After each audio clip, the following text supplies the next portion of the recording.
Hey everyone, it's Mikki here. You're listening to Mini Mikkipedia on a Monday, and today I want to chat about mindset, and in part because we are halfway through Monday's Matter, and it is revealed to me, sort of at this stage, that it can really be a bit of a make or break for some people, because the novelty of an approach has worn off. Because we are halfway there, you've had sort of 4 weeks of doing the thing. There's still 4 weeks left, and it can sort of seem a little bit like no man's land. And the excitement of following sort of a new eating approach and a new exercise program has faded somewhat. Also, some of those really quick wins that you get whenever you start something fresh with regards to diet, that also peters out a little bit. So you're still consistently losing body fat, but you don't get some of those really resounding sort of drops in body weight that occur through that drop in muscle carbohydrate stores or water stores. So part of the enthusiasm for doing something definitely can be tempered somewhat, particularly if you're new to it. And this is where mindset is really important, regardless of whether you're following something like Monday's Matter, or you're doing some sort of like training program, or you're doing another type of eating approach. It's always really good to revisit this because ultimately every single diet works. Anything that will put you in a calorie deficit will do the job of allowing you to lose weight. But it is your mindset that really makes the difference between whether or not you adhere to it. Of course, factors associated with the diet are clearly important with regards to having things which help enhance satiety, protect muscle and bone mass, that allow you to feel you may be restricted but not deprived. Like all of these things, of course, they matter. But ultimately, how you feel about the thing really makes a difference as to whether the thing is going to work or not, because that'll determine whether or not you do it, right? So mindset might feel like this overused term. And I was listening to a podcast of someone I follow called Brad Bizjack, and he did such a great job of breaking down some really important elements of mindset. And that is what I want to share with you today. So when we think about mindset, it is more than just, think positively. Mindset really is a sum total of our limiting beliefs, so what we believe to be true but may not be, our habitual emotions, our thought patterns, and the identities that we carry around about ourselves. And these are at a subconscious level, so we may not even be aware of it. All of these things are going to frame a lens with which you see the world and your experiences.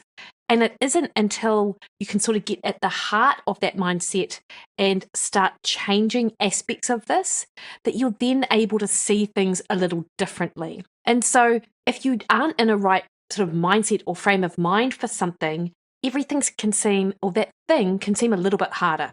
There's a lot more effort involved. And having a mindset that allows you to see past how you would otherwise see things or think differently or frame things in a different way may make it a little less effortful. Now, it'll always be working on your diet and doing your exercise program and, being a healthy version of yourself always requires work. But it depends on how you see that work. If you see it as valuable, if you enjoy it, if you can see the long-term benefits of it, if you can look beyond the here and now and the potential pain that you're going through with it, then it makes that work easier and it is less effortful. And that, of course, is a mindset shift. But if you don't have that shift and you are constantly sort of stuck in this way of thinking that only views this stuff as super hard work, then it's never going to get easier. The best diet and exercise program will not work for you if you don't shift the way that you think about it. But it isn't just as easy as saying, I'm just going to think differently about it. Brad uses a great analogy of an apple tree. You see an apple tree, and while apples are great, actually what you want are pears. And in order to grow pears, what you probably need to do, and in this case, this is the case, you need to dig out that apple tree and plant a pear seed or 4 to allow a pear tree to grow over time, right?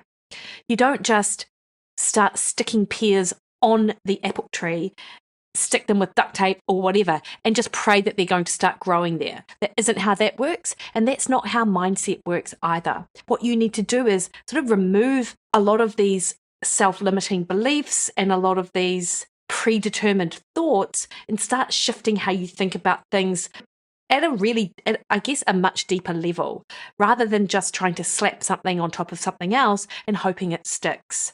So if we consider mindset to be absolutely and always a work in progress, and we view that with excitement rather than sort of dread, that in itself can go a long way to helping you feel differently about what it is that you're undertaking, and I guess the level of effort that is going in there. And part of mindset is affected by the people you surround yourself with and the environments you find yourself in. Your external world is a mirror for your internal world. And what you experience on the outside with regards to the people you surround yourself in, the environments that you are in, is a mirror for potentially what's going on inside. And there was a super interesting study actually a few years ago now that the title of it, I believe, the premise of the study was that obesity is a contagious disease. And now, of course, you cannot, quote unquote, catch obesity or carrying excess body fat. What the authors were sort of getting at is that the people you surround yourself with may have similar traits and behaviors that lend themselves towards putting on excess body fat. And if you're in that environment, you're more likely to be carried along with that. And that is what I think about when it comes to that sort of mindset piece, because your mindset can be influenced by people and surroundings and situations. And the extent that you control this is really variable. So I'm not suggesting that everyone with a potential issue with their diet needs to completely change their surroundings. But even being aware of that will allow you to potentially change how you interact in an environment and around certain people. So you're not just sort of drawn into some of these potentially unhelpful behaviors and habits. And part of that mindset shift can be aided by finding yourself groups or individuals that are experiencing a similar thing or have similar goals. And this is why with Mondays Matter, it's just so helpful that there is a community Facebook group and people are super interactive in there. And even those that aren't directly sort of posting are able to connect with some of the comments and experiences of others that are sharing that stuff. And having that like-mindedness can make the effort feel a little bit easier. And then seeing how other people think about a certain situation and exposing yourself to other ways of thinking about things, i.e. someone might be having a similar experience with regards to the scale going up, yet they're commenting that they know it's because they had a hard workout session the day before and their tissues are holding inflammation. That can change someone else's meaning about the scales if they're reading that and you've had a similar experience but haven't quite connected the dots with that. So having that like-minded group that are sharing a similar experience can go a long way to helping address some of these mindset challenges. Now, something that Brad talks about a lot is sort of that shift in mindset and what are some ways that you can do that. And I was listening to him on a podcast the other day and I thought, these are really smart and I think I just want to share them with you today. And one of the reasons why I wanted to is because, he talked about the fact that people can get 2 or 3 weeks into something and then slide off it, like quote unquote, fall off the wagon. Like there's a wagon to fall off. And hey, there well might be a wagon that you fall off, but at least you've got somewhere to go when you want to get back on. So I always think like that. Like I don't think fatalistically there is no, that we shouldn't think like that. Although I've said that many times, if you do have that mindset, just think that, hey, at least you've got somewhere to go when you're ready to get back on. But Brad talks about this in that, we talk that a lot of people have in their mind that they've tried something thousands of times and it hasn't worked. But if you've only gotten 2 or 3 or 4 weeks into something and then the wheels have come unstuck, then have you truly given it your best shot? And I would just say no, because you haven't given it enough time. And consistency and adherence are 2 of your biggest assets when it comes to being successful in the diet space. But how do we help with that mindset of understanding that at the time that then keeps you consistent and keeps you adhering? Brad says one of the first strategies for success is somewhat counterintuitive, but it is set unrealistic goals and expectations. His reasoning for this is because we don't set goals and dreams to attain them. We set them to become a new person. We set them to raise our energy. And so when we dream big and have big, audacious goals, it sets us to action, because there's something super exciting about having these big, audacious goals that might seem out of the realms of possibility, but they gear our energy in action in a certain direction. And it's that energy in action that drives our motivation and continues us along this path. So instead of setting mediocre goals that set the bars really low, that we don't think we need to work in order to attain, set them at a level which excites and inspires you. Align your goals and your energy with the person that you want to be and act in that way. And how does that look?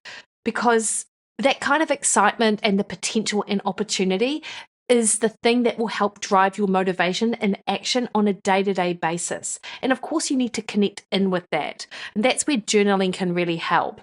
Setting goals, revisiting them on a daily basis, connecting in with them, the 3 things you did today that moved you towards your goal. That these are some of the tactics which he feels really helps people adhere and be consistent with their overall goals and desires, because your energy is automatically higher. You're excited by that goal.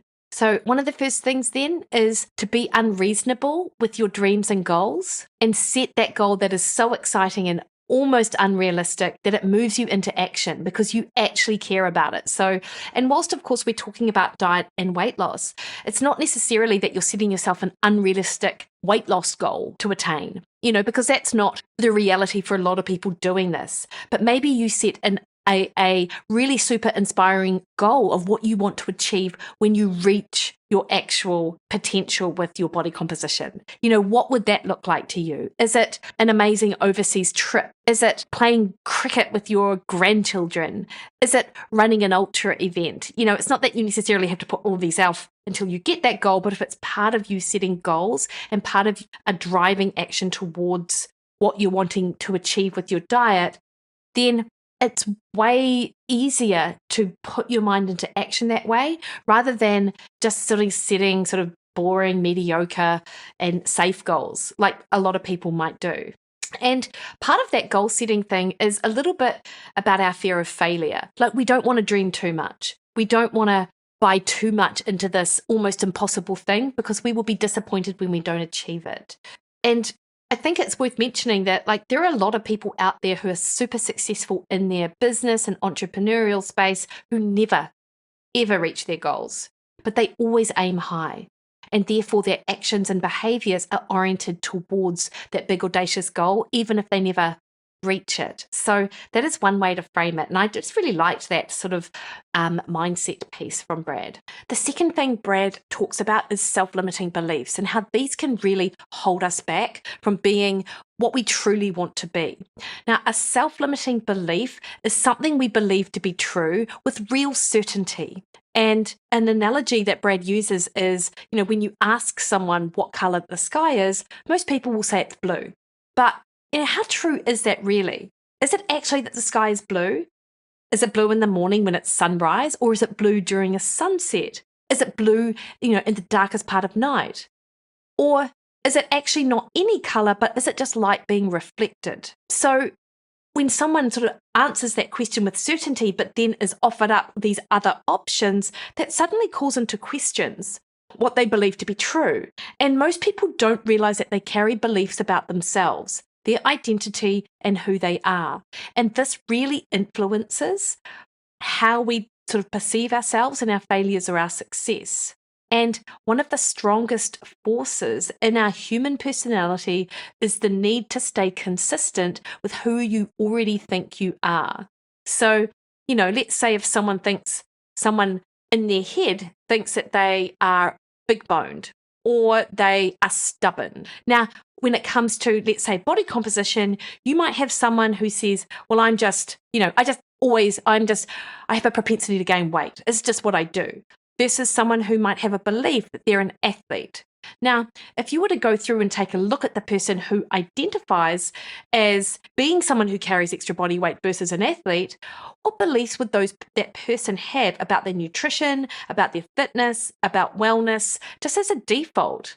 Like, the athlete is going to have beliefs about fitness, health, and nutrition that align with being an athlete. So they're going to think differently about food. They're going to think differently about training and about what it takes to live an athlete lifestyle. Whereas if you are someone who has this belief that you just will always carry body weight no matter what, it sort of gives you this element of nothing you're going to do is going to change that. And so therefore, why would you bother acting in a different way? Acting in a way that changes your habits, changes your exercise, your diet in a way that helps shift your body composition. If you truly believe that there's nothing that can shift it, that it's all right for them because they've obviously got everything that they need to be able to lose weight, but that's not possible for you. So you've automatically switched off this idea that things can change. I hear this a lot from clients that, I don't eat things like that, or I'm just stubborn. Well, you're stubborn because you say you're stubborn. Like, that is absolutely something that can change.